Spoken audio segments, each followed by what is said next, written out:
आपको पता है इस बार का इलेक्शन दुनिया का सबसे ज्यादा महंगा इलेक्शन है। क्या आपको पता है वोट करने वाली ईवीएम मशीन चलती कैसे? एक साथ अगर आप 2 बटन दबा दो तो क्या होगा? अगर इलेक्शन खत्म हो जाए उसके बाद बटन पे डालने पे उस पे वोट चलता है कि नहीं चलता है? जो बंदे वहाँ पे बैठे हैं वही 4-5 बार एक्स्ट्रा बटन दबा दे तो क्या हो जाएगा? अगर वोटिंग के टाइम लाइट चली जाए तो क्या होगा? ये मशीनें कितने की आती है और कितना खर्चा होता है भाई एक इलेक्शन कंडक्ट करने के लिए। और अगर आप छोटी उंगली वाली इंक साफ कर दो और वापस चले जाओ वोट डालने में, फिर क्या होगा? आज जितनी टेक्नोलॉजी है भाई आपको सब कुछ दिखाने वाला है। कब ज्यादा मजा आएगा, लेट्स गो। इस बार सोशल मीडिया को बहुत ज्यादा यूज करा गया है भाई इलेक्शंस के लिए। हर नेता, चाहे वो मोदी जी हो, चाहे वो राहुल गांधी जी हो, एंड और भी बहुत सारे जितने ऑल इंडिया वाइड नेता हैं, सब ने भाई सोशल मीडिया पे भर भर के कंटेंट बनाया है। काफी सारे एड्स चले हैं, काफी सारे पॉडकास्ट हुए हैं, कोलैबोरेशंस हुए हैं, अवार्ड भी दिए गए। बहुत सारी चीजें हैं जो भाई इलेक्शंस में करी गई हैं। सबने ईवीएम मशीन वाले बटन तो देखे हैं, बट इंडिया में उससे पहले बैलेट पेपर के ऊपर भाई वोटिंग होती थी। इसमें आपको एक स्लिप में अपना स्टैंप मार के वोट करना होता था, बट इसमें इशू ये आता था कि प्रोसेस ना इतना एक्यूरेट नहीं होता था, क्योंकि एक स्क्वायर होता था उसके अंदर आपको स्टैंप मारना होता था। अगर ये 1% भी मिसमैच हो गया भाई, इसके एजेस से टकरा गया, तो वो वोट इनवैलिड हो जाता था। ऐसे ही बहुत सारे वोट्स इनवैलिड हो जाते थे। और प्लस इसमें पेपर्स का भी बहुत ज्यादा यूज होता था और ये इतना ज्यादा सेफ भी नहीं था, क्योंकि बूथ कैप्चर हो जाते थे, बैलेट वाले बॉक्स के अंदर इंक डाल दिया जाता था ताकि इलेक्शन कैंसिल हो जाए। एंड इसके बाद भाई 48 से 72 आवर्स तक काउंटिंग चलती रहती थी लगातार। और जब काउंटिंग चलती थी तब कोई बंदा बाहर नहीं जा सकता था, कोई भी बाहर से अंदर नहीं आ सकता था। 48 से 72 आवर्स तक सब कुछ बंद हो जाता था। और ईवीएम भी 1990s में आके भाई हमने यूज करना स्टार्ट करा। पर ईवीएम जब इंडिया में पहली बार यूज हुए थे वो केरला में यूज हुए थे। मैं इसकी स्टोरी बताता हूँ। 1982 में केरला में पहली बार इलेक्शन हुए थे। वहां पे एक कैंडिडेट बस 1 2 3 वोट से हार गया था। एंड उसको लगा भाई ये तो चीटिंग हुई है मेरे साथ, उसने केस कर दिया। एंड उसने बोला कि भाई ये ईवीएम मशीन के अंदर गड़बड़ है, ये सब बेकार है। तो एक्चुअल कोर्ट ने फिर से इलेक्शन करवाया और वो 2000 वोट से जीत गया सेम कैंडिडेट। उसके बाद सबको लगा कि भाई ईवीएम मशीन में कुछ घोपला है, तो तब से 1988 तक ईवीएम मशीन पे बैन लगा रहा। लेकिन आप बोलोगे ईवीएम होती क्या है? ये बेसिकली एक इलेक्ट्रॉनिक वोटिंग मशीन कहलाई जाती है। बाहर से दिखने में बहुत ही ज्यादा सिंपल सी लगती है, बस कुछ बटन होते हैं जो आपको दबाने होते हैं, कुछ लाइटें जलती है कि हाँ भाई ये हो गया, यहाँ पे नहीं हुआ, एंड बहुत ही सिंपल इसको बनाया जाता है। बट अंदर से इसके अंदर बहुत सारी टेक्नोलॉजीज है। ये जो ईवीएम मशीन है, आप बोल रहे हो यार ये हर इलेक्शन में रिसाइकल होती है, सेम ही यूज होती है, अलग अलग आ जाती है? एक ईवीएम मशीन बस 2 से 3 बार यूज करी जाती है, उसके बाद इसको हटा दिया जाता है। इसमें वैसे 3 पार्ट्स होते हैं। एक ईवीएम मशीन होती है, एक वीवीपैट होता है और एक कंट्रोल यूनिट होता है। ईवीएम मशीन आती है 7,900 रुपए की, 9,800 रुपए का कंट्रोल यूनिट आता है एंड 16,000 रुपए का वीवीपैट। बैलेट यूनिट के अंदर हम बटन दबा के वोट अपना डाल देते हैं। इसमें आप जब अपना वोट डालने जाते हैं तो देखते हैं कि भाई सारे कैंडिडेट्स के यहाँ पे नाम है। मशीन ना एक बॉक्स के पीछे से छुपा के रखते हैं ताकि वो देख ना पाए भाई कहाँ वोट जा रहे हैं ज्यादा। और ये मशीन किसी भी इलेक्ट्रिसिटी से कनेक्ट नहीं होती। ये मशीन भाई बहुत ही अलग तरीके से बनाई जाती है। इसमें ना ही ब्लूटूथ होता है, ना ही वाईफाई होता है, ना ही कोई यूएसबी केबल लग सकती है, ना ही इसमें आप कोई बिजली का तार लगा सकते हो। इसमें जो केबल भी जाती है वो एक अलग तरीके की केबल होती है ताकि इसको हैक भी ना करा जा पाए। ये बेसिकली एक रजिस्टर टाइप होता है, तो जैसे ही आप कोई बटन दबाओगे वो वहां पे काउंट हो जाएगा। ये जो बैलेट वाली यूनिट होती है ये कनेक्टेड होती है कंट्रोल यूनिट से। ये ऑफिशियल्स के सामने पड़ा रहता है। जब ऑफिशियल्स जो है वो कंट्रोल यूनिट का बटन दबाते हैं तभी ही वो बैलेट वाला यूनिट है वो एक्टिवेट होता है।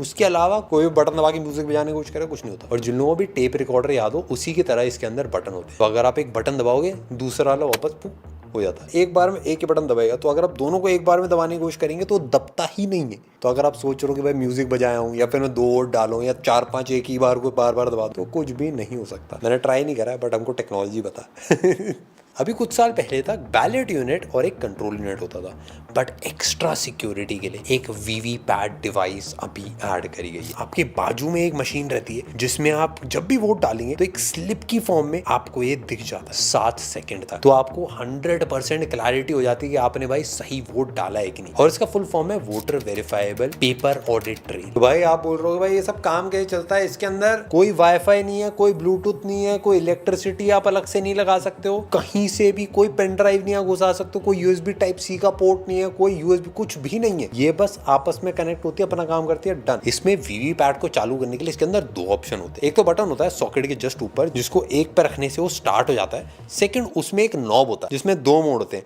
एक ट्रांसपोर्टेशन वाला मोड होता है कि मतलब अगर आपको इधर से उधर लेके जाना है, एक होता है भाई चलाने का टाइम आ गया। कंट्रोल यूनिट में भी एक बटन दबानी पड़ती है जिससे उसकी रेड इंडिकेटर लाइट जल जाती है, इसका मतलब भाई चालू हो चुका है। एंड जब यहाँ पे रेड लाइट जलती है इसका मतलब बैलेट यूनिट के अंदर भाई ग्रीन लाइट जल गई है, वहां पे वोटिंग डालने के लिए हो चुका रेडी। एक और मैं सीक्रेट आता हूँ, 50 नकली वोट डाले जाते हैं। ये बात आपको बता दी, जब भी मशीन होती है इसको सेटअप करा जाता है तो सबसे पहले 50 वोट टेस्टिंग के लिए डाले जाते हैं और ये वोट्स काउंट नहीं होते। जो वहां पे टीम होती है वो चेक करने के लिए कि मशीन सही से चल रही है कि नहीं चल रही है, वो सारे बटन्स को दबा के सारी चेकिंग करते हैं ताकि जब हम लोग जाएं वहां पे बटन दबाने तब सारी चीजें बढ़िया से काम करें और उनको मौका मिलता सारे बटन अच्छे से दबाने का। ये मौका हमको शायद कभी ना मिलता। ये जितनी भी ईवीएम मशीन है ये सारी इंडिया के अंदर बनती है। इसके अंदर अगर आपने कुछ भी छेड़छाड़ करने की कोशिश मामला सेट हो जाएगा। ये जो ईवीएम मशीन्स हैं ये इंडिया बना के बाहरी कंट्रीज को देता भी है, जैसे नेपाल, भूटान, नमीबिया, केन्या और पाकिस्तान। पाकिस्तान जो है अपनी टेक्नोलॉजी ज़्यादा हमारी टेक्नोलॉजी पे ट्रस्ट करता है। ये एक्चुअली गवर्नमेंट की खुद की वेबसाइट पे लिखा हुआ है। इंडिया का इलेक्शन वर्ल्ड का सबसे बड़ा इलेक्शन होता है और इसमें 1 बिलियन तक लोग हैं भाई जो वोट डालने जा रहे हैं। ये मतलब एक दिन में नहीं हो सकता, ये पूरा 1 मंथ का प्रोसेस होता है वोट करना। एंड छुट्टी करी जाती है ताकि लोग वोट डालने जा पाए। कुछ लोग उसको छुट्टी बनाने हॉलीडे बनाने निकल जाते हैं, बट ऐसा मत करना प्लीज। वोट डालना वेरी वेरी इंपॉर्टेंट। आप लोग पूछ रहे थे ईवीएम भाई बिजली चली गई तो क्या होगा, कुछ कोई दिक्कत वाली बात नहीं है, वो बैटरी पे चलती। ये बहुत एक सिंपल 7.5 वॉट की डबल ए जो बैटरी होती है उनको मिला के एक पैक बना दिया जाता है, उसको अटैच कर दिया जाता है इसके अंदर। आप सोच रहे हो यार ऐसा क्यों करा जाता है भाई, इलेक्ट्रिसिटी से भी तो इस्तेमाल करा जा सकता है। ऐसा इसलिए करा जाता है कि काफी सारे एरियाज हैं इंडिया के अंदर जहाँ पे इलेक्ट्रिसिटी नहीं पहुंच पाई, वहां पे भी वोटिंग बड़े आराम से करी जा सकती है। पहले जो ईवीएम मशीन थी उसमें 3840 वोट डाले जा सकते थे, बट अब ना ईवीएम मशीन चेंज हो गई, अब इसके अंदर कम कर दी। अब एक ईवीएम मशीन के अंदर बस 2000 वोट ही डाले जाते हैं। एक ईवीएम मशीन में 16 नाम लिखे आते थे, बट अब चीजें चेंज हुई, अब 24 तक हो गया। पहले ऐसा होता था अगर ज्यादा नाम है, ज्यादा कैंडिडेट, तो एक अलग से और मशीन लगाई जाती, बट अब वो जरूरत नहीं पड़ती। अब भाई 24 तक वाली आ गई है तो 24 तक में एक मशीन आ जाती है, नहीं तो फिर एक एक्स्ट्रा और लग जाती है। क्या आपको पता है भाई कुछ कंट्रीज के अंदर जैसे स्वीडन और फ्रांस, वहां पे ऑटोमेटिकली आपको वोटिंग लिस्ट के अंदर डाल दिया जाता है। और ऑस्ट्रेलिया के अंदर अगर आप वोट नहीं देते हो तो आपको 1000 रुपए का फाइन देना पड़ता है। इस बार इलेक्शन में 1.35 लाख करोड़ रुपए यूज हो रहे हैं। लास्ट 2019 में जो इलेक्शन हुआ था उसमें 60,000 करोड़ रुपए खर्च हुए थे। इंडिया में काफी सारी नई टेक्नोलॉजीज आई हैं, जैसे यूपीआई है आपका पेमेंट्स के लिए, फिर उसके बाद एक डीजी यात्रा भी आता है जिसमें ऑटोमेटिकली आइडेंटिफाई हो जाता है। बट वोटिंग के लिए सबसे ज्यादा तगड़ी चीज यूज करी जाती है, biometric based voter ID cards का इस्तेमाल करा जाता है ताकि फ्रॉड्स को पकड़ा जा सके। इसमें आप अपना आधार कार्ड भी लिंक करा सकते हो, मतलब जिसका मन करे वो करा सकता है, कंपलसरी नहीं है, क्योंकि आधार में आपकी पूरी डिटेल्स होती हैं। जो आपका रेटिना है, जो आपकी बायोमेट्रिक्स मतलब वो जो थंबप्रिंट होता है ना, ये सारी चीजें आप ऐड करा सकते हो। जितने भी वोटर्स होते हैं उनके रजिस्ट्रेशन वाला डेटाबेस मेंटेन करा जाता है ताकि इलेक्टोरल रोल्स और जो वोटिंग वाला प्रोसेस वो आराम से हो पाए। जो आपके टीका लगता है ना वोट करने टाइम, क्या आपको पता है उसके अंदर चांदी होती है। ये जो इंक होती है ये सिल्वर नाइट्रेट से बनाई जाती है, मतलब चांदी का एक कंपाउंड होता है और ये फोटोग्राफी की फिल्म जो बनती है उसमें काफी ज्यादा यूज होता है। ये बहुत ही ज्यादा तगड़ी इंक होती है। इसके काफी सारी चीजें होती है, जैसे अगर ये आपके हाथ पे लगी, चाहे आप साबुन लगाओ चाहे शैम्पू लगाओ कुछ भी लगाओ, ये इंक नहीं निकलने वाली। नेल पॉलिश का जो रिमूवर होता है उससे भी आप इसको रगड़ के रिमूव करने की कोशिश करो, वो भी नहीं हो पाता है। इसमें थोड़ा सा अल्कोहल भी होता है जिससे बहुत ही तेजी से सूख जाता है। जैसे ही लगता है अगर आप कोशिश करोगे भाई लगते ही मैं पोंछ लूं तो नहीं हो पाता, तब भी वो निशान रह जाएगा, आपके कपड़ों पे भी रह जाएगा। इस इंक की कॉस्ट 49 रुपीज पर बॉटल पे आती है और 2019 में 26 लाख ऐसी बोतलें ऑर्डर करी गई थी और इनका टोटल कॉस्ट आ गया था 33 करोड़ रुपीज। एक बॉटल में 350 वोटर्स की इंक छप सकती है। क्या आपको पता है गंबिया करके एक कंट्री है, उसमें ना वोट मार्बल डाल के डाले जाते हैं, ऐसे ड्रम्स रखे आते हैं अलग अलग, उसमें जैसे ही आप भाई वोट डालोगे एक घंटी बजती है, एंड अगर वो घंटी 2 बार बज गई इसका मतलब भाई वोटिंग में कोई दिक्कत आ गई। आपने ये भी सोचा होगा यार एक बार बटन दबा दिया, एक बार बटन दबा के भाई 2-3 बार और बटन अगर मैं दबा दूं तो क्या होगा, तो कुछ नहीं होता। जैसे ही आप बटन दबाते हो मशीन ब्लॉक हो जाती है, उसके बाद वो मशीन काम नहीं करेगी, चाहे जितनी बार भी आप बटन दबा दो वो वोट काउंट नहीं होगा। आप बोलोगे जब इसको यार गाड़ी में लेके जाया जाता है तब यार कोई ऐसे बटन दबा दे बार बार खटखट, ऐसा नहीं हो, क्योंकि ये मशीन तीनों अलग अलग इसीलिए बनाई जाती है। जैसे ही वोटिंग खत्म होती है वैसे ही पीछे से वायर डिस्कनेक्ट कर जाती है, क्लोज बटन दबाया जाता है, तो उसके बाद कोई भी वोट्स एक्सेप्ट नहीं करती है मशीन। पीछे से वायर निकाली जाती है जिसके बिना कोई भी बटन दबाया नहीं जा सकता है, एंड खाली वो जो मशीन है उनको लेके जाया जाता है, एक अलग से केस में उनको रखा जाता है, एंड उसके बाद उस पूरे केस को सील कर दिया जाता है ताकि कोई छू भी ना पाए उनको। उसके बाद एक डेटा शीट क्रिएट करी जाती है जिसमें अलग अलग चीजें होती है, कितने किसको वोट है,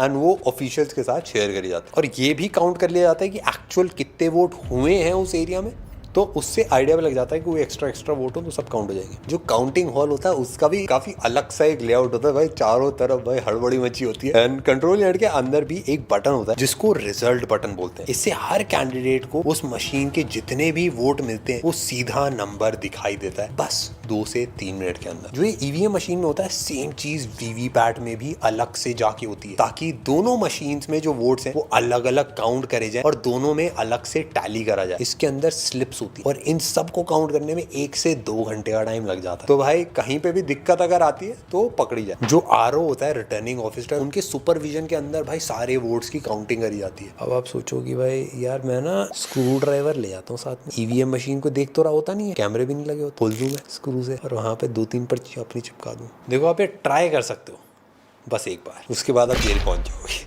क्योंकि आपको एक बहुत लिमिटेड टाइम मिलता है ये पूरा बोर्ड का प्रोसेस करने के लिए, और उसको खोलने के लिए जो स्क्रूज भी होते हैं वो अलग टाइप के स्क्रूज होते हैं, और इसको अगर आपने खोलने की कोशिश करी 100% आप पकड़े जाओगे, उसके बाद आपको असली मजा आएगा। एक दो चीजें और, वोट देते टाइम व्लॉगिंग आप नहीं कर सकते रिकॉर्डिंग करना, फोटो खींचना सख्त मना होता है। अगर आप डबल वोट डालने की कोशिश भी कर तो वो इलीगल, एंड आपको उसके लिए जेल भी हो सकती है, एंड अगर आपने कोशिश भी करी तो आपके दोनों वोट्स नलीफाई हो जाते हैं। न्यूज चैनल्स पे आता रहता है ना कि यहाँ पे इतने वोटिंग हो गई, इसको इतने वोट मिल गए, उसको इतने वोट मिल गए। बेसिकली होता क्या है कि कोई ऐसा सिस्टम नहीं है इसका। जो आरओ होता है रिटर्निंग ऑफिसर, वो एक्चुअली बाकी न्यूज चैनल्स को और प्रेस रिपोर्टर्स को अपने बताते रहते हैं भाई इतनी काउंटिंग हो गई, ये रिजल्ट आ गया। इससे ना लाइव काउंटिंग चलती रहती है एंड आइडिया लग जाता है भाई कौन जीत रहा कौन हार रहा। बट कहीं पे काउंटिंग पहले होती है, कहीं पे बाद में होती है, कहीं आरओ देर से बताता, कहीं पहले बताता, तो ये मतलब पूरा हिला डुला मामला रहता है। एक चीज मेरे को बहुत अच्छी लगती है कि जब भी इलेक्शन आते हैं हम सब बहुत ही ज्यादा इन्वॉल्व हो जाते हैं, एंड हम सबका एक अटैचमेंट होता है कि भाई ये वाली पार्टी जीते या ये वाली पार्टी जीते या फिर ऐसा हो फिर ऐसा हो। एंड ये चीज मुझे पर्सनली बहुत ज्यादा पसंद आती है कि हम सब इस चीज के अंदर बहुत ज्यादा इन्वॉल्व है, एंड हम सब देखते हैं कि भाई मैनिफेस्टो में क्या क्या चीजें प्रॉमिस करी जा रही है, क्या क्या बदलाव करे जाएंगे, क्या क्या सोच रही है पार्टी भाई। और ये जो जीतने के लिए फाइट्स हैं बहुत ज्यादा जरूरी है। हम सबका बहुत बड़ा रोल होता है इस पूरे इलेक्शन के अंदर, एंड एक एक वोट की बहुत ज्यादा इंपॉर्टेंस होती है। तो मैं आप सब लोगों से गुजारिश करूंगा कि भाई आप सब वोट देने जाइए। अपने देश को आप अपने एक वोट से बदल सकते हैं। मैं पर्सनली जो लोग डेवलपमेंट के ऊपर, जो लोग ग्रोथ के ऊपर, पॉजिटिव चीजों के ऊपर वोट्स मांगते हैं उनको मैं वोट देना प्रेफर करता हूँ। आप बताना भाई आपका क्या क्राइटेरिया रहता है वोटिंग का। बट आई होप आप सब जाके वोट करें, और हम मिलते हैं आपसे नेक्स्ट वीडियो। होती नहीं थी स्क्रू लेके जाने खोलना जेल में बंद। मैंने कहा इतना पंगा कौन लेगा, पर अच्छी बात बताइए। पर एक चीज है, बहुत खर्चा हो रहा है।